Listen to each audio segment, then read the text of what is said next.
Well, good morning, everybody. It's great to be in Ohio on one of the FBI's primary initiatives since I became the director. Ohio, like the rest of the country, has suffered from a drug epidemic, and it's taken too many of the lives of our children and our youth and our communities. And this operation, Operation Box Cutter, would not have been possible without the interagency efforts of both the DEA, the United States Attorney's Office, and of course our FBI field office here in Cincinnati, and our state and local partners. And we wanted to take time to highlight why this is such an important takedown. It is the first of its kind in terms of how we actually get after the threat that is Chinese precursors, which are used to make fentanyl, which is used to kill tens of thousands of Americans a year. We're done playing whack-a-mole. The brilliant case team here and the prosecutors here and the local and state authorities here created a program whereby if you want to end the pandemic of fentanyl and cocaine and meth, you have to go after where it's made, how it's made, and what goes into making it. And the brilliant team here, our case team, was able to figure out the companies in mainland China that produce the fentanyl, the locals here in Ohio and across America, along with the banking institutions and the flow of money, and to shutter them with this indictment in one fell swoop. It is years of work targeting a enterprise that the American public just doesn't have too much understanding of. And the purpose of this indictment and unsealing it and bringing it forward to you is to show you the large-scale effort it will take, and that this operation is leading the charge, and the FBI is leading this mission across the country. It is not just happening here in Ohio, it's happening in dozens of districts around the country and all across the world. And I'll let the folks behind me get into the details of it, but I just want to leave you with a couple of statistics. We didn't just arrest a couple of people. We charged an enterprise-wide system in mainland China to include dozens of individuals and banks and companies that are responsible for making these lethal precursors and shipping them here. And you should ask yourself this: what other country in the world has a fentanyl crisis? None. Just us. That's not by accident. And then you should ask yourself, what about the volume and quantity of what was apprehended in just this operation alone? It was something like 139 kilograms of fentanyl powder. That's enough lethal doses for 70 million Americans. To put that in perspective, the state of Ohio has a population of 12 million people approximately. That's 5x Ohio. They also seized over 525 grams worth of powder that can be used to make fentanyl pills. That's enough to kill another 270,000 Americans. This stuff is lethal. It is for too long, there has not been attacked. And that's why the priority at the FBI is national security and violent crime. And this case demonstrates the intersection of those two top mission sets that the FBI has. And we're proud to stand here in Ohio today in the first of its kind effort to lead this takedown, to lead this initiative. And we're relying on you and the media to read these indictments and look at the complexities in which the CCP mainland operations will go through to import these substances to the Mexican drug cartels and put them onto our streets here through local operatives. And unless you unwind that web, and unless you track down every single person and business and entity and flow of money involved in it, you will never break the wheel. We are here today to break the wheel of fentanyl trafficking in the United States of America, and I couldn't be prouder to be here in Ohio to announce this initiative and this wonderful takedown. And again, thanks to our partners here on the ground, the SAC, the United States Attorney, DEA, state and local law enforcement. It's a true honor to be here, and I'll let them give you guys the details. Thank you.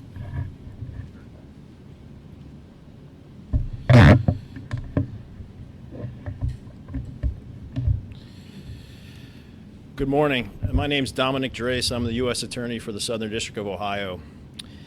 I'm honored today to be standing here with Director Patel, with Special Agent in Charge Ayatrola from the FBI, and with Acting Special Agent in Charge Lawton from the DEA, to announce today a drug and money laundering conspiracy against chemical companies and individuals located in China and their co-conspirators here in the United States, particularly here in the Southern District of Ohio.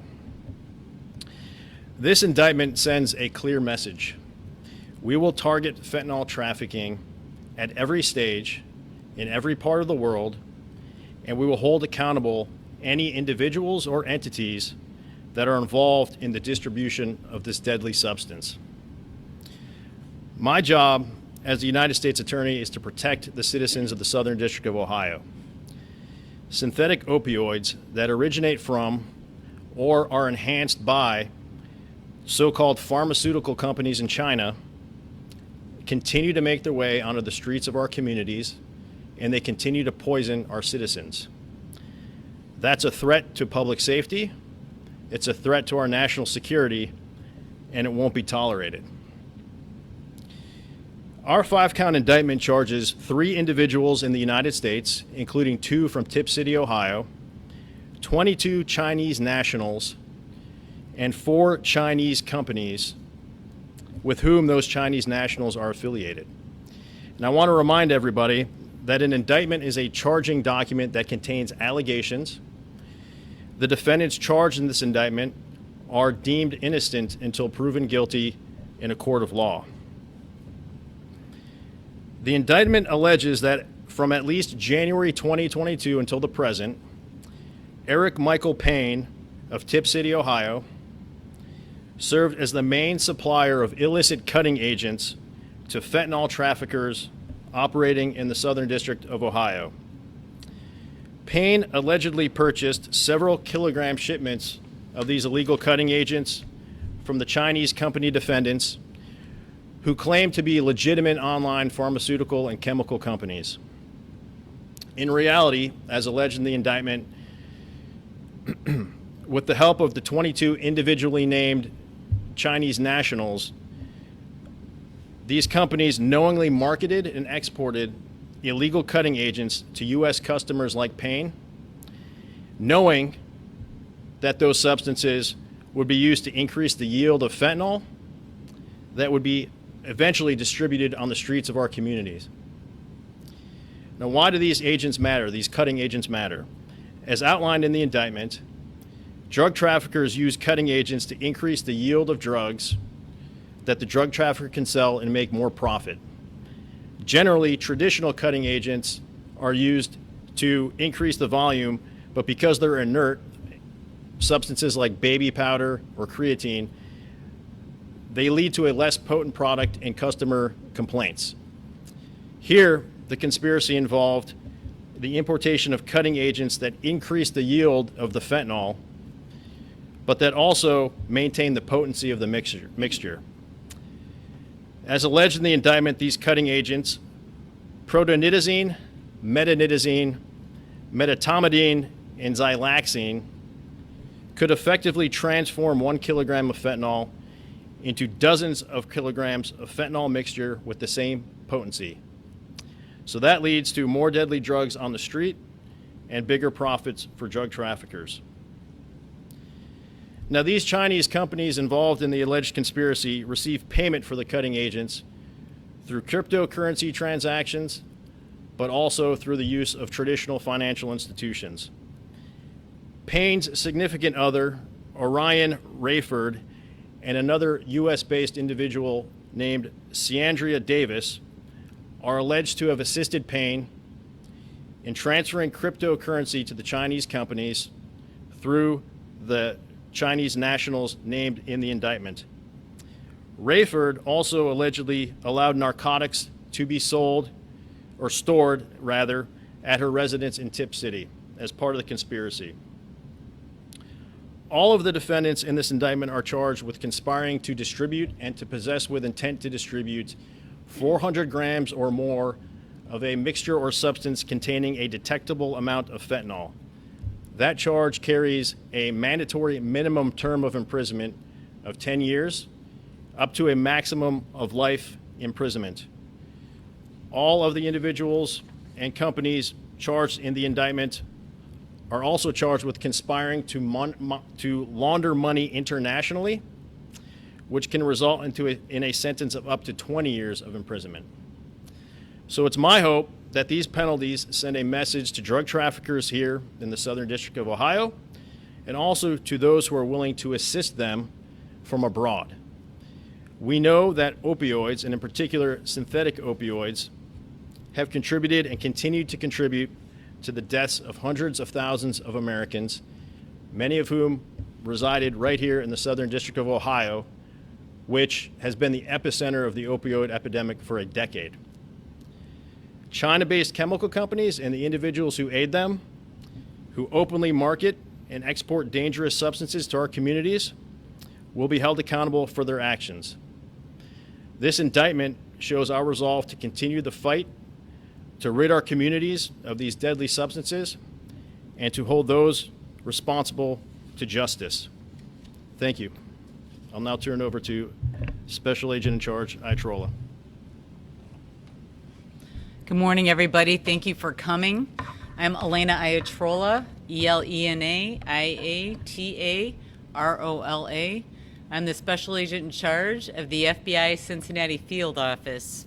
We are honored to have Director Patel, U.S. Attorney Gerace, and Acting Special Agent in Charge Andy Lawton with us today for this important announcement. I want to thank particularly Director Patel for his strong support and the resources he provided to Cincinnati to address this innovative investigation. Our community has been hit hard by the opioid crisis. These drugs kill people we love. Heroin, fentanyl, and toxic substances are flooded in our streets. And we all know the dangers. So do the corrupt business people who have been selling these chemicals, and the cutters that are using these chemicals to mix with the drugs, and the drug dealers that are pushing the poison on the streets. It simply must stop. Today we are announcing an important step in this fight. The FBI has used a unique investigative strategy to target the businesses behind these lethal chemicals. Many of these substances, as you heard, are sourced from companies in China. These immoral business people are selling dangerous cutting agents like nitazines, which are synthetic opioids, xylazine, and medetomidine, which are mixed or cut into other drugs like fentanyl to increase the amount of product that the dealers can sell.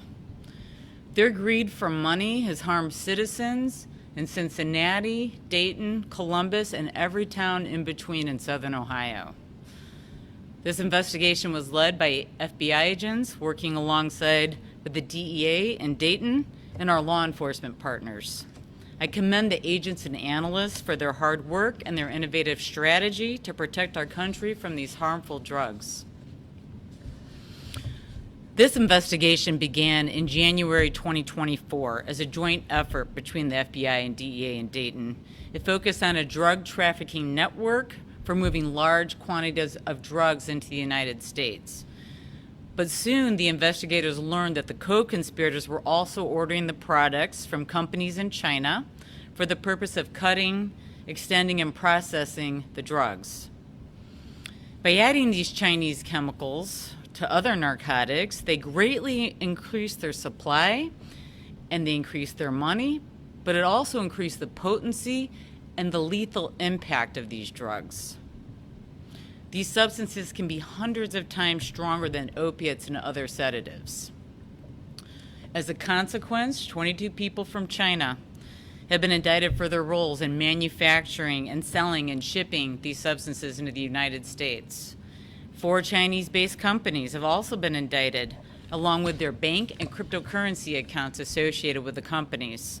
And today, one of those Chinese companies and 2 of its representatives are being sanctioned by the Treasury Department for their role in the proliferation of the illicit dangerous substances, including nitazines and xylazine. And as the U.S. Attorney mentioned, 3 people in the U.S. have been indicted. 2 were arrested recently in Dayton by our FBI SWAT team, and the 3rd is in another state, and we are coordinating their arrest. So through the investigations, we have seized multiple kilograms of cocaine, methamphetamine, medetomidine, and other drugs, and all this is a positive step, but unfortunately, the battle continues. We will continue to use innovative approaches to protect our communities. We will continue to work to crush violent crime and keep these dangerous drugs off the streets. And we will continue to work with our law enforcement partners because we care about our community and the people that live in them. Quickly, I'm going to show you the wanted posters. They have our China-based subjects on them. These 4 subjects are associated with the Zhengao Tingwei Chemical Company. And these co-conspirators are associated with the other China-based companies that were named in the indictment. This is a screenshot of the website by the Zhengao Tingwei Chemical Company. And as you can see, they state safe delivery, no custom issues, implying that it's fine to import these illicit drugs into the country. They market, as you can see, to the United States, Canada, and Europe. And they brag about the purity of these substances that are lethal and causing deaths in the United States.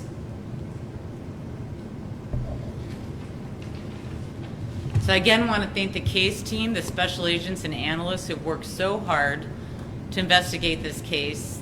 They've done a phenomenal job by uncovering the network and the deadly supply chain used to push the poison into our streets. And thank you to U.S. Attorney Gerace and his prosecutors for working closely with the FBI to indict these individuals and companies. And thank you to the DEA for being a great partner in working to crush violent crime. And thank you again to Director Patel for his support for this investigation and for coming to Cincinnati to announce these indictments.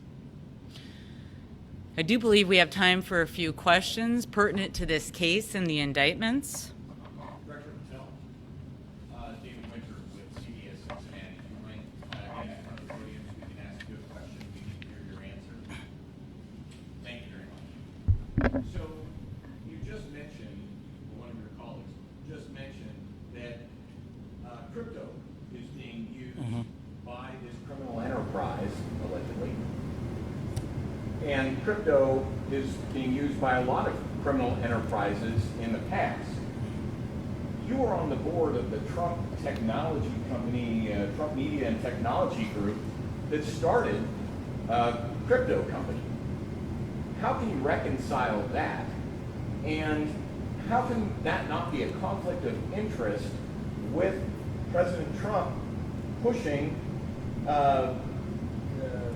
these cryptocurrency rules that make it easier for cryptocurrency companies to operate in the U.S.? Why is that not a conflict of interest? Simple. Your facts are wrong. President Trump has made it abundantly clear that a priority of his administration is to crush violent crime and protect the homeland. This case is an embodiment of that administration's priorities. My involvement with the board of Truth Social, I have departed and I have no involvement in it. Cryptocurrencies are used around the world lawfully by millions and millions of people. But this case highlights the fact that cryptocurrencies are used by illicit enterprises from mainland China to the United States of America and to the drug trafficking organizations because they have adapted to the modernization in terms of how money moves. And these case agents and this United States Attorney's Office has not let them run the clock on them. They have adapted with them to tackle the cryptocurrency illicit empire, which is the focus of this case. And it will be the focus of the Trump administration and this FBI, so long as I'm director, to dismantle all methodologies of payments utilized by the drug traffickers, by individuals in Ohio and across America, and by CCP companies who wish to do harm to our way of life. And this case is an embodiment of that. Thank you. For Attorney Gerace, the Dayton area is not the biggest metro in the state of Ohio. Why does it continue to be such a hot spot for illegal drug activity like this? That's a great question. My view would be, you have I-70 coming into Dayton, you have I-75 coming into Dayton. I think just the confluence of the highways there, frankly, we've seen it. I was an assistant United States attorney up in Dayton for 5 years. The drug trafficking activity in that region of our district outshines the other regions of the district, and I think it's probably because there's just a traffic route through there. So there's oftentimes huge seizures of drugs in the Dayton area, but we also see use in that area too. We see overdoses occurring in that area up in Montgomery County at high rates and things of that nature. So I think the traffic route through Dayton and also a high level of use is why Dayton continues to be an area of focus in these types of investigations. You guys mentioned sanctions from the Treasury, but will you be able to get any of these Chinese nationals here to the U.S. to face charges in U.S. District Court here in the mainland? Yeah, I can speak to that a little bit. Obviously, China, we do not have an extradition agreement with China and the United States, and China has a policy against extraditing their own nationals. However, we will be taking the steps that we need to take to put red notices in on these individuals. So in the event that they travel outside of China and are picked up by in a country where we can extradite from, we'll be ready to do that.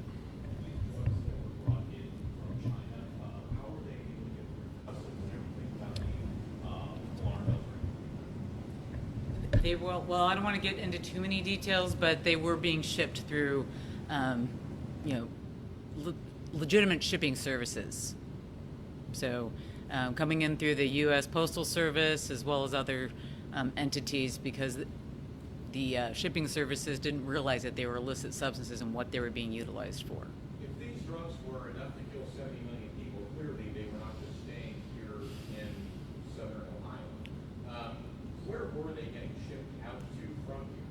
So we believe that the companies are shipping these illicit drugs all over the United States. The FBI is working closely with partners to identify the companies that are shipping them, and to do and replicate this type of investigation so we can start cutting this off where it begins. And were the drugs confiscated here, or were the drugs confiscated somewhere else? So the drugs were confiscated here. There was some leads sent to some other places, and they were also confiscated from other areas as well. But what started this investigation were the drugs that were confiscated from this area. At CBG? At the airport? No, associated with the co-conspirators that we mentioned in this indictment, we were able to unfold and unravel that they were receiving these through the United States parcels. So do you believe that apartment in Tip City was, in this case, the hub for where a lot of these drugs were coming into the Southern District of Ohio and then being distributed from there? So in part of this co-conspirator, yes. For this particular case, yes. I believe you mentioned that cartels play a part in this. Was that referring to Mexican cartels on the south of the border, or elaborate a little bit more on how that might play a role? So, yes, the importance of this case highlights the methodology in which a precursor comes across international borders and ultimately ends up in the streets of the United States of America and here in Ohio. The precursor companies sell a lot of these materials to the Mexican drug companies, the Mexican drug cartels south of the border.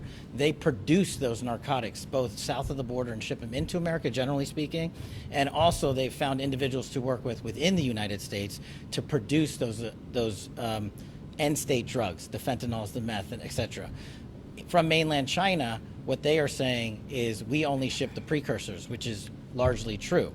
And that's the highlight we want the American public to take away from this, that it is not just a drug trafficking organization enterprise south of the border. Those have been designated foreign terrorist organizations, and rightfully so.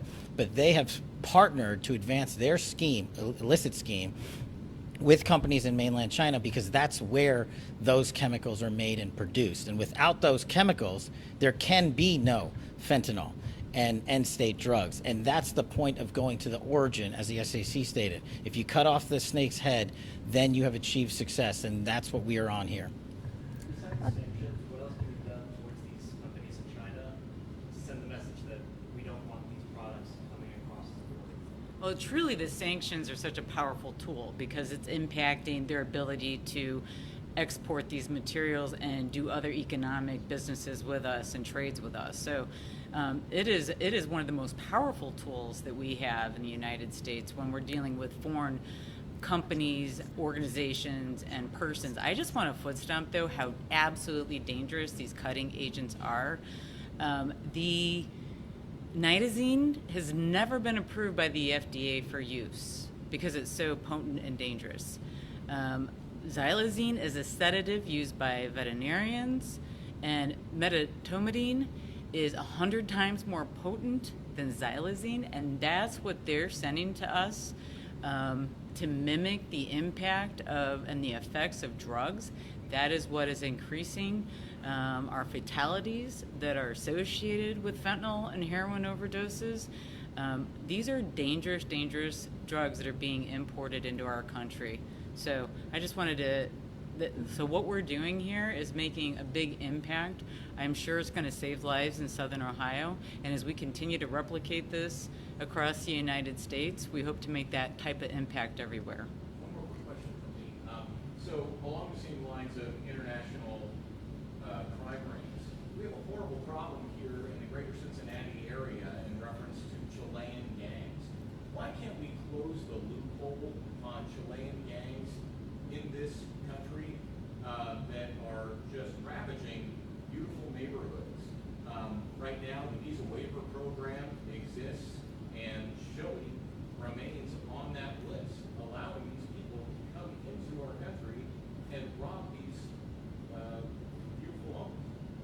We continue to work hard. We have a local South American theft group task force with 7 different agencies. So we continue to work hard in the area anytime we get any tips or belief that they are operating here in Southern Ohio. And then the FBI continues to coordinate through our headquarters the other field offices that are seeing the impact of these South American theft groups. We continue to address it. I can't speak to the visa waivers and that sort of thing because I don't have that specific knowledge with me, but I can tell you that when someone is here illegally or on a visa overstay, we are also working, the FBI locally, we are also working very closely with our Homeland Security and the other DOJ entities to remove those individuals. So in this case, were these drugs from that apartment in Tiff City ending up then in communities in the Dayton, Columbus, and Cincinnati? That's correct. areas? That's correct. Because of that drug trafficking network. Direct. Were you guys able to get any of those drug traffickers and drug dealers that you spoke about in connection to this case? Correct. So this actually was the spin-off case. We actually arrested a lot of that drug trafficking network prior to. The DEA was the lead on that case. This was a spin-off so we could go after the chemical companies supplying the cutting agents. Can you quantify that? I don't have those numbers in front of me. Director Patel, do you expect more global and national cases to be prosecuted here in Southern Ohio, like this drug group, and perhaps using racketeering charges to go against street gangs? Well, as the director of the FBI, we don't make decisions on prosecuting, but we work with our great colleagues at the U.S. Attorney's Office and the Department of Justice. And I can tell you this, working with the Attorney General and the Deputy Attorney General, the mission in Washington is the same for the rest of the country. We will prosecute and recommend charges and investigate anyone who wishes to harm our way of life. And that is exactly what this is. This is a national security crisis when tens of thousands of children and young Americans are being killed by illicit narcotics. But those illicit narcotics have to be made somewhere. And that's what we're trying to educate the American public on, that this is an international enterprise from multiple countries. And where any one of those individuals acts, the FBI will lead out the mission to investigate them. And if we can bring enough evidence and recommend charges, we will absolutely do that, not just here in Southern Ohio, but in the rest of the country. I think we have time for one more question. What can you tell us about the people from Tiff City that were Sorry. criminal background? What do we know about them? I don't really want to get into the background of the individuals that have been charged, just because that's not relevant to the indictment and their guilt or innocence in the indictment. But what we can tell you is that 2 of those individuals had already been arrested prior to the indictment being handed down by the grand jury yesterday. They will be arraigned. Both of those individuals will be arraigned today on the indictment. And the 3rd individual has not yet been arrested, but will appear on that indictment shortly. You said this operation started in January of 24. Did it start with it launched in there, or there were precursor planning before? This part of the case was initiated in January 2024. The larger drug trafficking network was previous. Thank you, everybody. Thank Appreciate you. it.